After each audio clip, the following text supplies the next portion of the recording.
The holiday season overlaps the campaign season. Iowa holds its Republican caucuses 1 week from tomorrow. The latest poll shows a three-way race right now. Ron Paul favored by 21% of voters, Mitt Romney 20%, and Newt Gingrich right behind at 19%. Dean Reynolds is in Des Moines tonight following Ron Paul's suddenly surging campaign. Dean? Good evening, Jeff. Well, today's Des Moines Register asks a very valid question. Could Ron Paul win? Well, the answer is complicated. Some young people here. It's true that the 76-year-old congressman's organization is deep and committed, and that his attack ads here have been striking. Newt Gingrich on the defense for taking $1.5 million. His calls to end all foreign aid, or to shutter the Federal Reserve, or to withdraw U.S. forces from abroad have drummed up consistently large audiences, often made up of students who also like his anti-war and anti-drug laws positions. His stand on the Middle East includes no more aid for Israel and not even much moral support. Why do we have this automatic commitment that we're going to send our kids and send our money endlessly to Israel?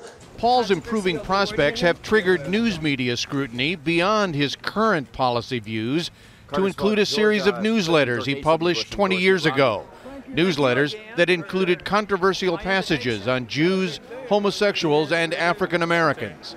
Paul's December 1990 political report, for example, called the Reverend Martin Luther King Jr., quote, a world-class adulterer, while the January 1993 issue of Paul's survival report bemoans America's disappearing white majority. Paul has not denied that these are his newsletters. He was listed as editor and publisher, but he says he did not know what was in them or who wrote the offending passages, which he disowns. Nobody talked about it for 20 years until they found out that the message of liberty was making progress. And everybody knows I didn't write them and they're not my sentiments, so it's sort of politics as usual.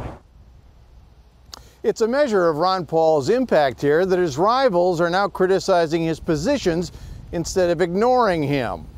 That's a sign that Ron Paul, while he may not be the front runner, is clearly a factor here. Jeff?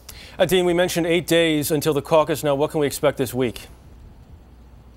Bus tours, Jeff. They'll have bus tours from Michelle Bachmann, Rick Perry, Newt Gingrich, and Mitt Romney, all trying to overcome Ron Paul's organizational depth and momentum here. And for Romney, it's especially significant because after concentrating so much of his attention on New Hampshire, he is now apparently going to be trying for a respectable finish here in Iowa.